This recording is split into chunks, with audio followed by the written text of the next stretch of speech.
Well, hello there, everyone. Thank you so much for joining us today. Before we get started, I want to thank our partner, Digital Dealer, who is helping us put this event on. So big shout out there. If you are here to learn about your video MPI playbook, then you are in the right place. We are so excited to be talking about building trust and driving revenue through service videos that can help you convert more business. So before we get started, let's do just a couple quick introductions. My name is Margaret Henney. I am the Vice President of Marketing at Covideo. I'm also a video strategist at Covideo, and I am joined by my dear, dear friend, JJ. Can you tell us a little bit about yourself, JJ? Yes, Margaret, thank you so much for having me. My name is Jacqueline Jasionowski, which is why they call me JJ. You can see that right out of the gate. I'm the president of Shift Awake Group, and I've been in the industry for over a couple of decades now. And my whole focus is geared towards helping dealerships really optimize their video MPI strategy in order to build trust and convert. So I'm excited to be here. Awesome. Great. Well, we are so excited to have an expert like you with us here. We're going to be covering a lot in our agenda today. We have roughly an hour, so stick with us. Who knows, we might rush through it a little bit faster, but we've got a lot of great info to share. Also, you will notice that there is a Q&A box. So for any questions that you have, go ahead and type those in there. We are going to be holding those until the end, but anything that you need from me or JJ, go ahead and throw that in there. We'll be happy to address those. So we're going to be talking about perceptions and challenges within the fixed ops side of things, addressing those challenges, talking about how we track things as well. This is so important in order to determine our success. So we've got a plan for you there, as well as, of course, the anatomy of a great MPI video. What makes up a great, successful video that does convert, as well as some knowledge and resources for your teams. We're going to be talking about some common mistakes and how to fix them. And then, of course, going over to the Q&A. So before we get started, though, we want to do a little bit of a poll here. So I'd love to hear from anyone who's in here. Are you currently using video in any part of your dealership? And we give you a couple options here. So you can say, hey, not at all. Yeah, we're using it in sales or the variable side.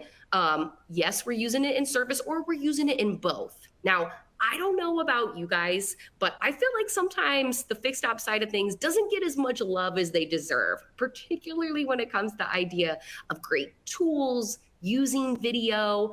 It's something that's maybe not as common. We see it a ton at Covideo, of course, and folks in their sales department. But sometimes that service or the fixed ops is maybe something that we see afterwards, or something that's a little bit of an afterthought. And we want to change that perception because we know that video can be just as successful in service as it is in sales for a lot of the same reasons. You know, it's a lot about clarity, adding value, and building trust. And that's what we're going to be going over here today. So we've got a couple submissions that have come in here. We're not going to wait too long on it. So if you guys want to get in, I'd love for you to go ahead and throw in how or where you're using video. And then JJ, I'd love to know what got you excited about video on the fixed ops side of things. Absolutely. So it actually began in 2022. I was on a project and I was working directly with technicians on helping them refine their skills.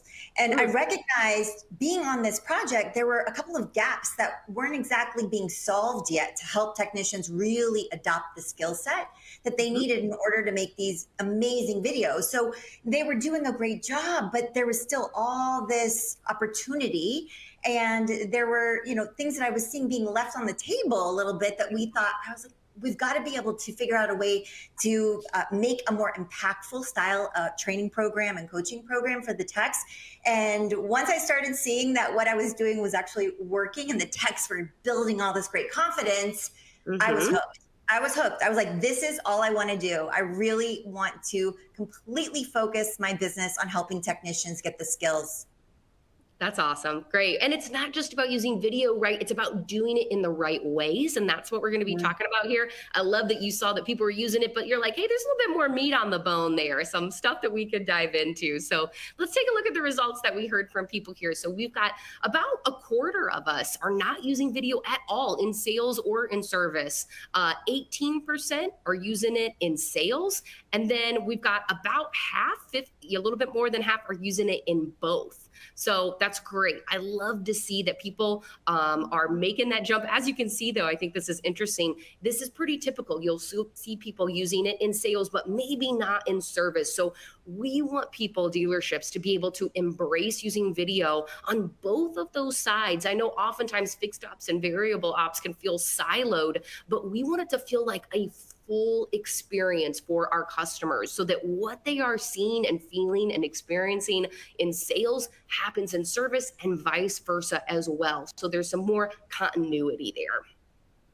So before we dive in to, how we address this and some of our best tips and practices, it's really important for us to know, how are we seen in the service industry? What are our customers feeling, thinking, saying? So one, we know that top reasons that shoppers are choosing a dealership for service are existing relationship, right? Probably coming from the sales side. That's great. We want to retain those folks. A knowledgeable service staff, obviously important. Specialized parts for my vehicle make or model, not something we can control, but it's important for us to know. A good reputation, ding, ding, ding, very important. We're going to be talking about that with reviews and CSI. And then an easy scheduling process. Now, 46% of shoppers, now they're not all being truthful here, because they say 46% of shoppers say they would never visit a dealership for service. And that's up from 37%. Now, despite that, that's not actually matching what we're seeing them do. So dealerships saw a year-over-year increase where 11 out of 14 types of services provided, they saw an increase in 11 of 14 of those just last year. So sometimes what they're saying and what they're doing aren't always matching up. So it's important, though, for us to realize not only their habits, but again, what their perceptions are here as well. Now, one of the challenges, of course, that we see is avoiding maintenance. And I'm sure, this is a battle that you guys and gals are fighting daily. So 70% of customers did not return for service over the next year after buying. That is a huge amount. And this is equating to $266 billion with a B dollars lost in revenue annually for franchise dealerships within the US. That is a lot of money and opportunity left on the table. It's one of the reasons we're talking about providing this great experience. Again, tons of meat on the bone. We want to make sure we're getting anything that we can that's still an opportunity out there. Almost 92% of car owners admit that they've put off car care longer than they should. I know I am guilty of that, right? But it's important for us to look under the hood about why that's happening. And then I think this is really interesting and a spot where we can add some great value for customers, because delayed maintenance costs the average U.S. car owner over $1,100 over the vehicle's lifespan. That's where we come in, right? Making sure they know how they can maintain their vehicles. And by doing that early, so that we're not paying a whole bunch out of the pocket when it's become a really, really big problem. And then we also put in here a couple of things, top reasons why people say they delay their car service or repairs. They say they're too busy, maybe the money, they can't afford it, it's not urgent.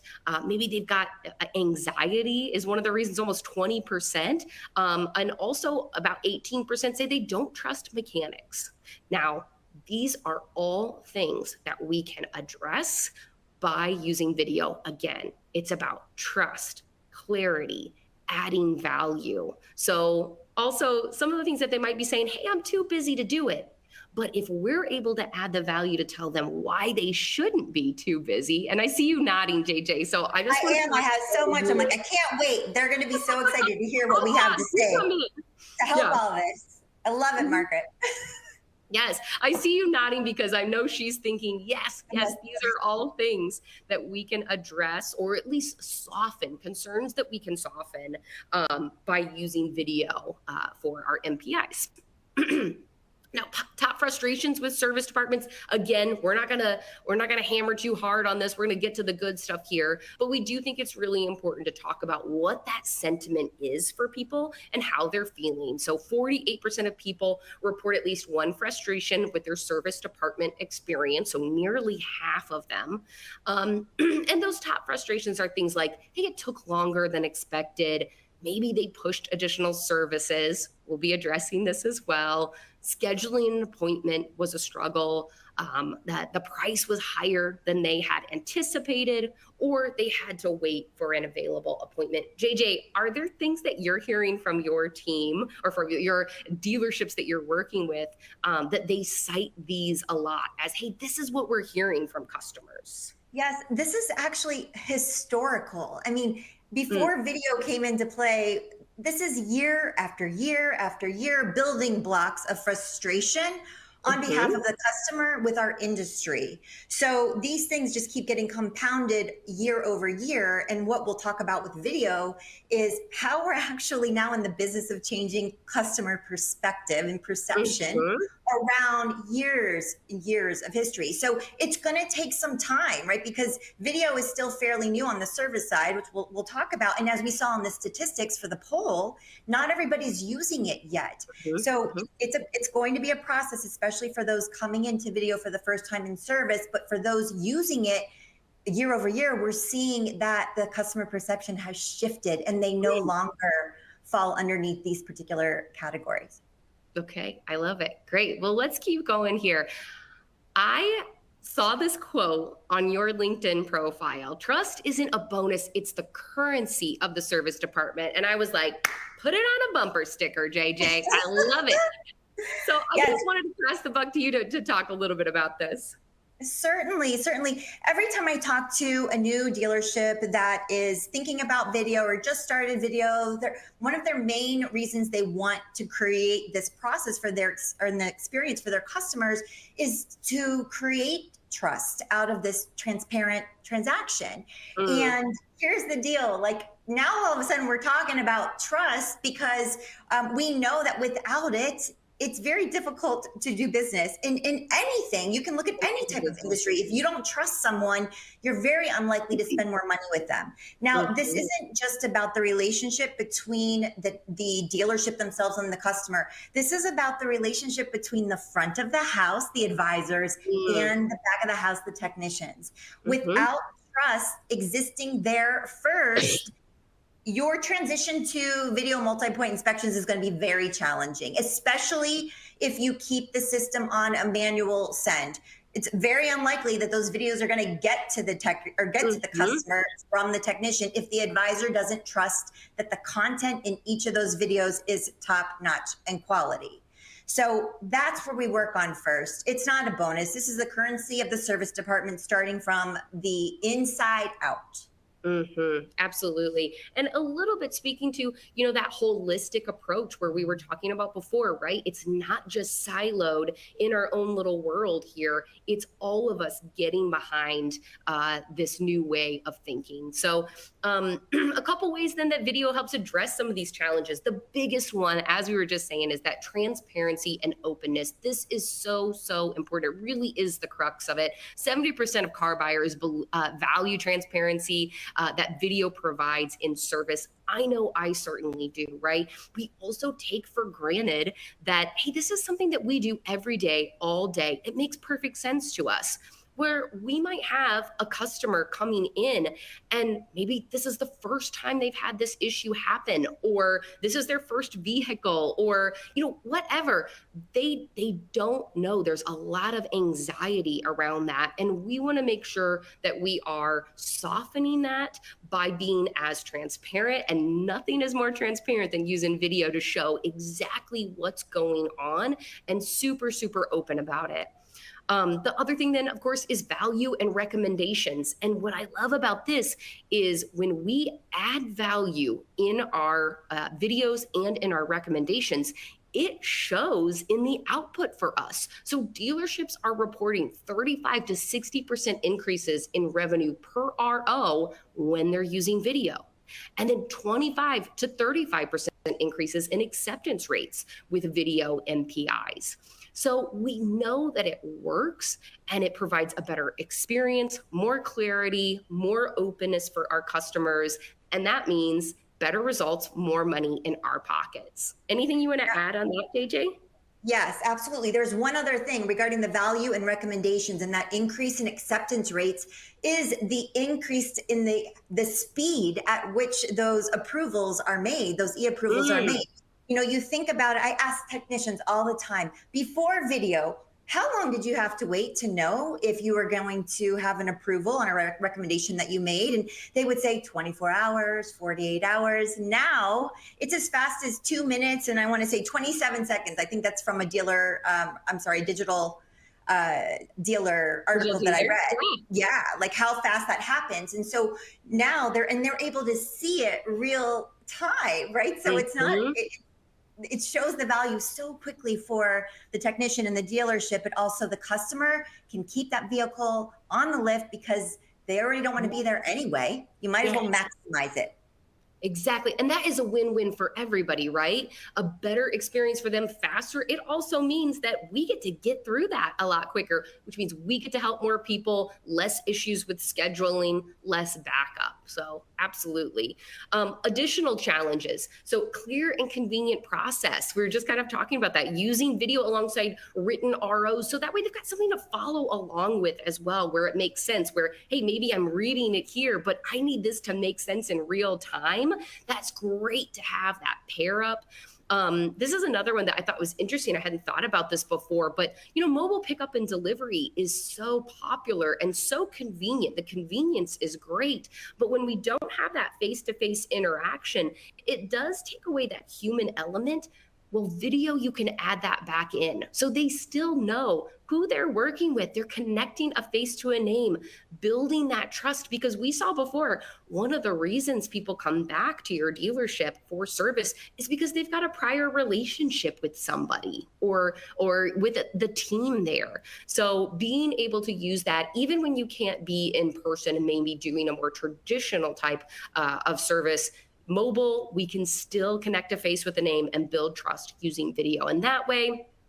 And then that personal connection. So 82% of US customers want to interact with a real person more as technology improves. I find this so interesting because we have less and less opportunities to maybe have real interactions with people.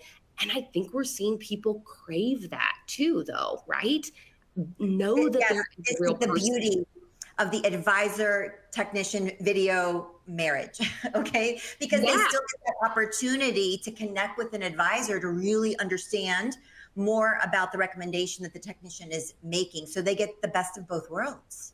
Yeah, absolutely. And then again, they recognize in return for specific technicians. You're like, that's my guy. Sam's my guy. He did it great last time. I'm not seeing anybody else but him. That's real. People connect to that. And that's the kind of loyalty we want to build with our customers here. Of course, increased profit. We talked about this a little bit in terms of some of those increases people were seeing for acceptance rates, but fixed ops can be responsible for at least 50% of a dealer's profits, right? We don't want to be just a side piece to sales anymore. We want to give lots of love to our fixed ops team. And people, of course, are holding on to their vehicles for longer. This is something that we certainly saw, when there were inventory issues. They had to maintain it better and hold on to it for a whole lot longer. So that means it gives us more opportunities to work with those customers. A couple other benefits here. So working alongside the sales department, we saw this already in some of those stats that people are saying, hey, we've got a previous relationship coming from sales. Well, guess what? It works the other way as well. Like, let's say we start working with someone in the service department, provide a great experience. Well, now we've got opportunities for them to feed the top of the sales funnel as well. JJ, do you want to talk a little bit about that, like trade-ins or how you see that happening? Yeah, I mean, here's the deal. Video is that red thread if you want it to be throughout the entire experience. It could be the thing that you're known for in your dealership if you want it to be. It's connecting the dots and setting expectations for the customer experience. And obviously, from a video standpoint, there's so many different ways which you've touched on and you continue to do so about ways to utilize video to build that relationship up and to communicate with the customer in a variety of ways, whether it be text or phone or now video or email, whatever their point of context is that they prefer to communicate with, you now are providing that accessibility to them. Yeah, exactly. We're also seeing improved CSI scores and encouraging using video to encourage surveys from people, leave positive reviews. Obviously, that is so important for getting more business in. And then, of course, data capture. So just knowing how are people interacting with our communication. Oftentimes, we don't know, did they open that email? How much time did they spend on it? With video, we can see not only how many times they watched it, but did they rewind certain sections and watch it again? Did they click on any of the calls to action afterwards? Whether that's driving them to schedule their maintenance. So it gives us much more insights into what is going on with that customer. The other thing that I'll say here too that's important about video and just building a relationship is some of the things that are struggles for us in the service industry that maybe is out of our hand, right? Where people said, had to wait too long, they didn't have the parts, well, you can forgive a whole lot more when you like the people you're working with, right? Like your threshold for working with folks that you really like and appreciate and trust is way higher. So when those challenges come up that maybe are out of our hands, we've got a little bit of a grace period. Yeah, that is such a good point. I'm so glad you said that. It's so true. We do. We just feel more comfortable with the people that we enjoy being around or we appreciate because of the value perhaps they've brought in. And video adds that value. Absolutely.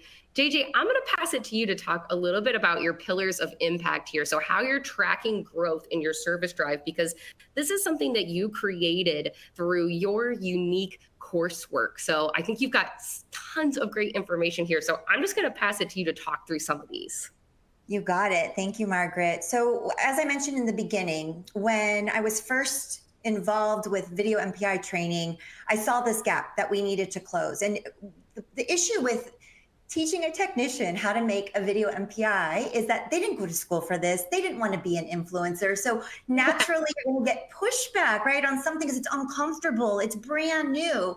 And so a one and done training, unfortunately, isn't going to give the technician the skills that they need to create a consistent, high quality video. So that being said, if this is your first time thinking about video and you're looking for ways to make it sticky, because that is always the word all of my fixed ops directors and service managers say, it needs to be sticky, JJ. I'm like, okay, well, here's the playbook.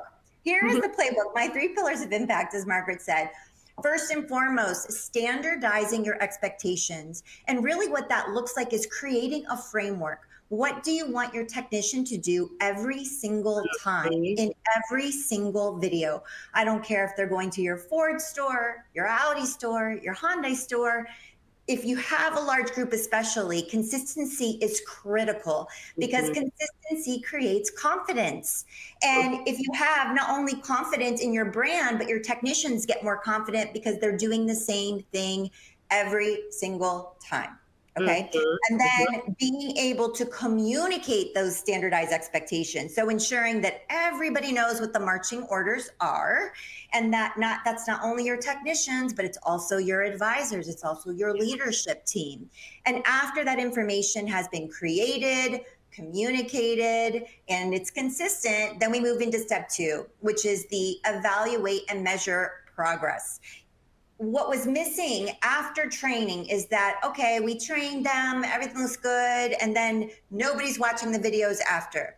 And so what you might not know is that 70% of new skills learned after 24 hours, they start to fade. I call it skill fade.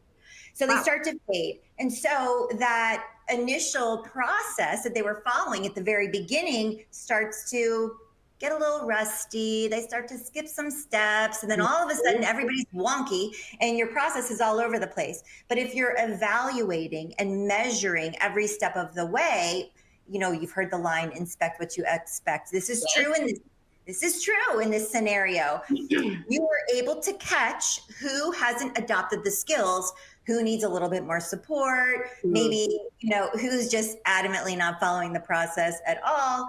But the goal here is that you track that progress and then you talk to your technician about it. So perhaps when you're doing the evaluation and measuring, some folks are just using like a basic Excel spreadsheet, which quite frankly is what I was doing, Margaret, when I first started, because I just wanted to score. I needed to know my process and I needed to put a score to it so I could start to see, you know, who's shaping up where. So you could start as simple as an Excel spreadsheet to do that based off of your standardized expectations. And then after you're able to evaluate and measure your folks, see where they're at, we move into step 3, which is absolutely critical. This is a game changer step in the process, which is coaching your technicians, not necessarily as a group, but one-on-one. And the pushback I always hear is, JJ, are you serious? Like, I don't have the time to do that. I'm chasing owners that are lost. You know, I'm helping angry customers who are screaming at my advisors, all of those things. Regardless, you have to fit this in. If you want a successful video multi-point inspection program, you have to fit in one-on-one coaching with your technicians and use your evaluation process. Use that video that you just reviewed in that dialogue and start to help them see what did they do well, what areas of opportunity, you know, do they still have, and then hold them to task. What action items do you want them to take? This is where they create the action item. You don't necessarily, but you hold them accountable to it. And then you create this cadence. Step and repeat, because skills are going to fade. So, you know, maybe retraining again in 6 months, but continuing the evaluation and coaching process. Totally. And it's because it's not just about using video, right? We could use video and check that box and say, yeah, I'm using video, but are we using it well? Are we using it effectively? JJ, when we had talked before, you had mentioned there was a dealership you were working with who was using video, but maybe not doing it all that well. Came in, did some coaching, they started improving, and then they started getting some positive reviews. Like, talk a little bit about that, that success story. So let's talk about, what does it mean to do videos well or not well, right? Yeah. So that point is around quality. What do the videos have inside them? Because if a video is there, you know, I'll never forget, there was a video that of a vehicle who was basically, it was a friend of mine's vehicle, and they sent me the video MPI. That just tells you how interesting people find these things. But the video was of the car coming out of the car wash, and it was pointed straight to the tire with all the suds and soap, etc. And he sent me this video. He was like, I'm confused. You know, what is this supposed to be about? And I said, well, sounds like they need my help. You can give them my information. Because quality is so important. It's you really focusing back on that standardization of expectations.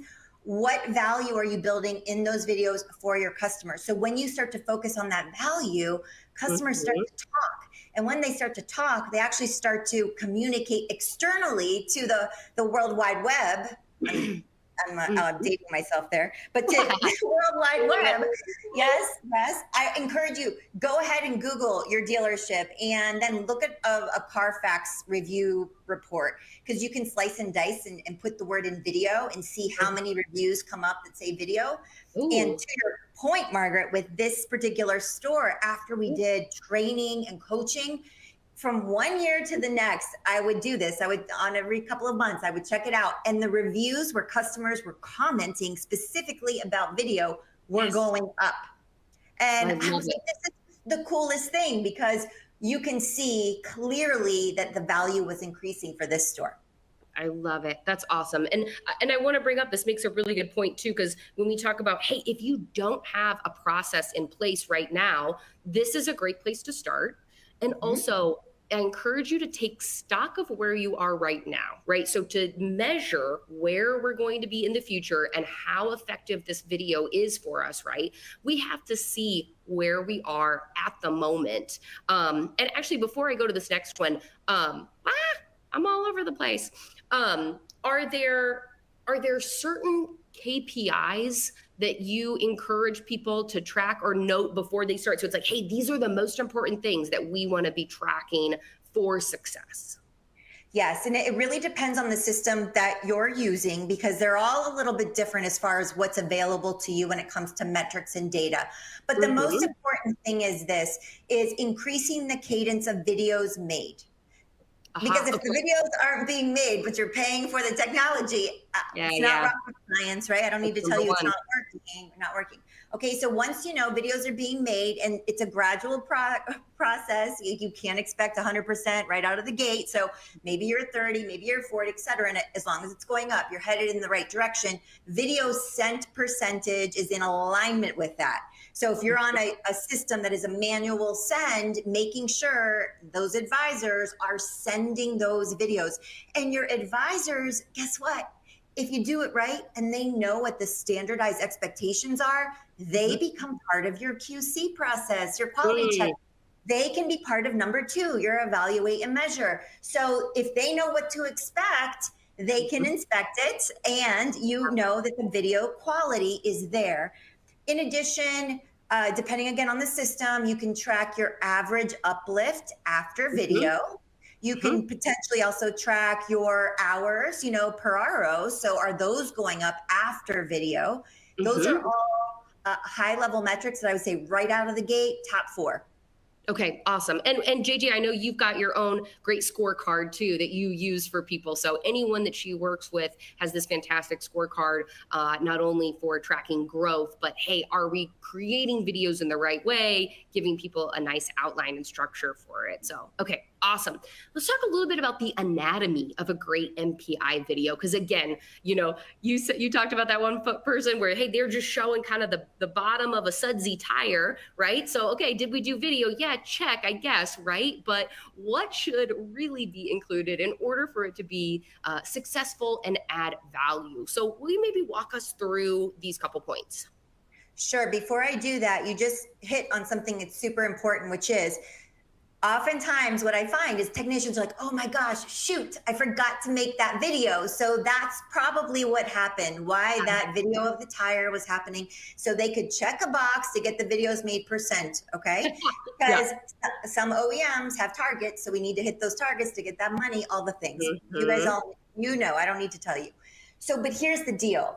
In order to tick the box, then it's really at the mercy of the customer experience. You're compromising the experience, because this individual's first video they ever received was amazing, which I also have. It was amazing. And then they got this next one, and all of a sudden deterioration of the customer experience hit. So now you killed the expectations, when in the beginning, your goal was to create an amazing experience. That is why consistency is so important, and to stop those things from happening before they even start. Okay, I'm off. I'm off my I love it. I love it. Jump in anytime. Now let's talk about the anatomy of a great video for multi-point inspections. And please note, this is not rocket science. Okay, this is not a proprietary, steps as far as the anatomy. This is what you hear all the time, everywhere, and the reason is because it works. Okay, it works. So the main point, obviously, you always want to start off with a solid introduction. That is the name, the title, the certification. As long as the technician is comfortable saying that information. A lot of master techs tell me, JJ, I don't want to tell them my certification. Is because some of them are really quite humble, believe it or not, and they just don't want, they feel like it's bragging. So I always say it needs to be authentic to you. That is with every single thing you do in this process, okay? In addition, the brand is important as well, typically. Or you could be standing directly in front of the vehicle. That is, it's not only what you say, it's what you're showing in every part of this process. So standing in front of the vehicle, showing the license plate as you're going through that cadence. Okay. Point number 2, initial concern. Margaret, why do you think we would want to say the initial concern first? Well, that's what I came in for. Absolutely. This is the reason that they are there. I Well, want you well to know said. you're listening. Yes, yes, that's right. They want to be heard. They want to be seen. This is why they showed up. So get to it first. Don't make them wait around too much because they're going to get anxious. Because if you start going into the multi-point inspection and telling them all the things that you found wrong and that you're going to add it to the quote, what did we just hurt that we're trying to build? Trust. Yes, we just hurt the trust factor. So always go to the initial concern first, get that in and out and provide recommendations or insight or let them know the vehicle's still in diagnostics and that you're working on it and you'll be following up shortly on that. And then point number 3 is the multi-point inspection. And this should be thorough. I'm saying, like, don't just talk to the camera and show the inside of the engine and say you did one. But this is your opportunity. This is your opportunity. Even if the vehicle is a new vehicle and everything is green, but still giving them a baseline and show them this is what your tire looks like when it's all green. This is what your brake looks like when it's all green. They then have a baseline just to go look at the video, their vehicle as it continues to age and grow. They know, oh, that's cool. It didn't look like that before, but now I know that that's probably something I need to replace given the timeline or given the mileage. So the multi-point inspection, I said this earlier, maximize the lift time. This is your chance to make it efficient for the customer so they don't have to come back in, finding those areas of opportunity where you can make a recommendation. And then following that, this is actually goes for the initial concern and the multi-point inspection. Build value with every single recommendation. I cannot tell you the number of times where I watch a video and someone says, yeah, I found this cracked bushing. I'm going to make a recommendation that you replace it.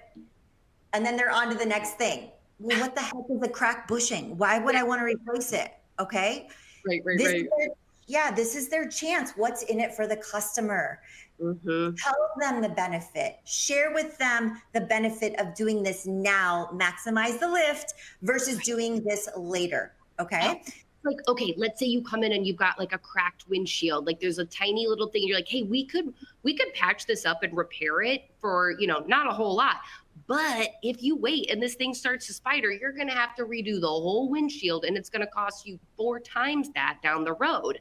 Like, I'm like, thank you for telling me that. Like, that makes it an easy decision for me. It really does. And, with that being said, talking about the risk it could be more costly in the future. It could become a safety concern, a bigger safety concern in the future. Some dealerships don't want their technicians addressing the risk. However, I say when it's very top line, I don't want them to use fear tactics and tell their customer that their vehicle is going to go off the side of an embankment and burst into flames, because that would be bad. Don't do that. Don't do that. But you do want to tell them that this is a risk. If you don't do this now, this could be a performance concern in the future or cost you more money in the future. Okay, great. Cool. And then the last part of this process is that genuine, authentic close. This is really thanking them for their business. And I always ask the technicians, are you grateful? Like, are you grateful that they came in to be serviced by your dealership? And they're like, well, yeah, because I wouldn't eat if they didn't come in. I'm like, of course, right? Yeah. So make the connection. Even if you didn't sell anything extra now, that doesn't mean that you won't next time that they're here. So providing that authentic, genuine close, including that, and if this is the case, most often it is, the service advisor will be reaching out to them right after this video to discuss their recommendations and ensure then that the advisors are following the process. If you're going to have your technician say the service advisor is reaching out, they better reach out and make sure that happens. Yeah, that's a great point. One thing I wanted to pause on here, JJ, because I think that this is something that can be a challenge and needs to be artfully done. But when we are looking at addressing upsells or additional issues or recommendations, right, how can we do that without causing additional stress, or without making the customer feel like, oh man, they're really piling it on? Like, how do you coach people to thoughtfully address that? Well, so to your point, you mentioned this earlier, a lot of opportunity for, there's cars that have been on the road for a lot longer than we used to in the past. So sometimes these vehicles coming in, the technician's like, oh my gosh, there are, a dozen things I found that this car could get done to it. And I always have, I say to the technician, listen, you are here to do a job and you are trained to do this job. You're like the doctor, right? That they go to when they, go to see somebody, right? At the doctor's office. You are here to explain exactly what it is that you have found. However, when there are things like 5, 10, more recommendations, I say prioritize for the customer. What is the top 3 perhaps, right? To the top concerns that you think this is a must address now. Maybe it's because the wheels are in the red or brakes are in the red, et cetera, those kinds of things. And then allow the advisor to have the conversation with the customer directly on what works for them. We can't sell from our own wallets. That is not a new phrase. We talk about that in the industry. We can't put our own concerns or worries or anxiety on the customer because we do not know their circumstances. We do not know, hey, they might just be able to slap a credit card down and pay for it all because that's their value system. So I encourage them, use your training and background to ensure that you're consistently providing as much value as you can to the customer, and let the advisor help the customer prioritize at the last point. That's great. Thank you.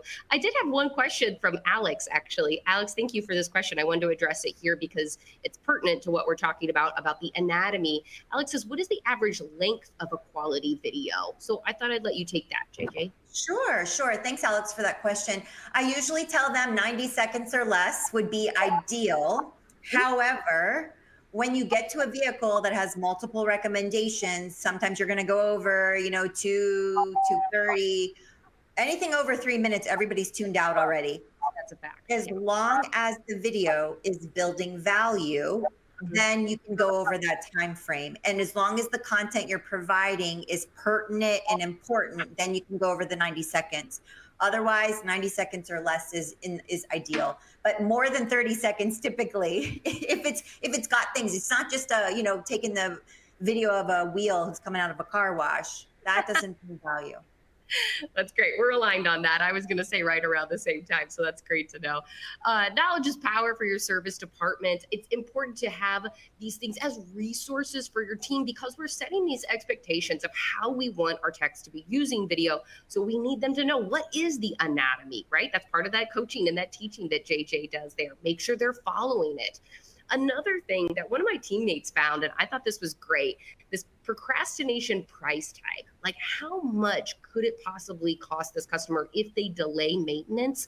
I think this adds so much value, and having something like that as a resource for your team available to use in those situations, that's so important. Makes it easier on them. Again, adds great value for those customers.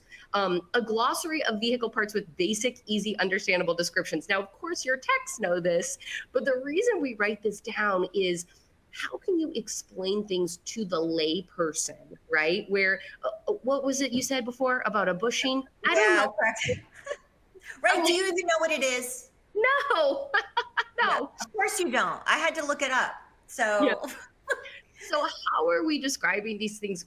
Why is it important? How is it making my car function? You just help them understand, dumb it down for lack of better words, because you want them to have a clear understanding of it too. And guess what? That helps with transparency. If we're talking above our customers and using a lot of language that they're not going to understand, that feels slick, like, okay, well, I don't know what you mean by that, right? So the more common terms, easy to understand language we can use, that makes it something that's palatable for everyone, and they can really wrap their head around it, and that provides clarity and transparency.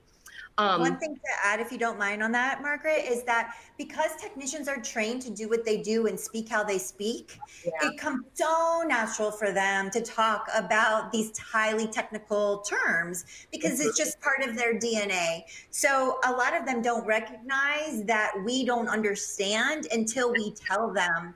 So this is the service manager's job, fixed ops director's job to say, listen, guys, your customers don't quite understand all of the things that you're saying. So how would you explain this to your mother or your aunt, or your grandfather? How would you explain it to them? And that will kind of helps them recalibrate the words choice that they're choosing. That's great. That's a great visual to keep in mind. And then JT talked about this before, but having great videos on hand. Hey, once your team gets it down, that works as something that you can always go back to. It's part of that education. Showing people what good looks like really helps connect the dots for them. So stats that should be tracked. I'll go ahead and pass this over to you, JJ. Sure. So not only advisors, but also with the management team. Here's the deal. We talked about this before. There are some systems that have manual versus automatic send, right? So it's critical for the advisors, to be able to watch the videos and make sure that the technicians are actually doing the videos and creating them, and then be able to send them. So this manager and advisor kind of influx combined together will help you when tracking your metrics. In addition, how many videos are being sent, right? So the advisors need to be sending them. So the management needs to be watching to make sure those are actually happening. And then this goes back to like approval percentages for recommended repairs. Oftentimes you can start to see which technicians' recommendations are selling more often. And then by looking at their video, you can hear and see what's happening in the video and start to see what is actually working with your particular clientele base. So these videos are so powerful. There's so much information but it takes time. It really does. It takes time, and it takes, being dedicated to the process to better understand where the value is and what could be done better. Great. All right. Love it. And we're going to whip through some of these common mistakes and how to address them. I guess the main takeaway here is so many of them can be addressed with training, but lack of structure and consistency, certainly training and expectation setting. We've said it over and over, but that consistency is so important. So they have to know exactly what is expected of them. What does good look like, and making sure that we are tracking that. Poor descriptions or explanations, that's going to be some of that one-on-one coaching that JJ was talking about. There's no way for us to know, hey, yeah, they're sending the video. Great, check the box. But how are they doing in those? How are they performing? Are they providing that value? Making sure we're improving knowledge on their parts, their functions, and how to educate our customers. Poor video or audio quality, that's something that can also be addressed or at least found out if it's an issue with that one-on-one coaching. And there's always some adjustments we can make to that, considering equipment, environment. One of the things that we have at Covideo is you can actually strip out the audio from a video that you took and then do a voiceover afterwards if maybe the audio wasn't good or maybe it's loud in there. There's lots of background noise. Can also help with stabilization too. Poor organization or tracking, using software for recording, right? Like this is something that, could you do it on your own phone? Yeah, I guess you could, but here's the problem. How are you going to send that to customers? How are you going to track the efficiency and effectiveness of that? And then you're relying on technicians using their own personal devices to do it. So of course, we recommend using a platform much like Covideo that's going to make it smoother, not only for your technicians, but also for managers who are reviewing and approving and then sending out those videos as well. Not incorporating feedback or reviews. Again, I keep coming back to the training. I don't want to beat a dead horse, but it feels like that's kind of the thing that— Honestly, you could have said training and coaching, all these things. Really, all these things. Yes. And it's so important because it's one of those things that I like to say, it's simple, but not easy, right? It's simple. We would all do it. If it was easy, we would all do it, right? I mean, it's like I say, when you want to get stronger, right? You want to get stronger, you want to lose weight, all the things. People are like, okay, I'm just, I just need to learn what I need to do. But then they learn what they need to do, but then they don't actually do the thing.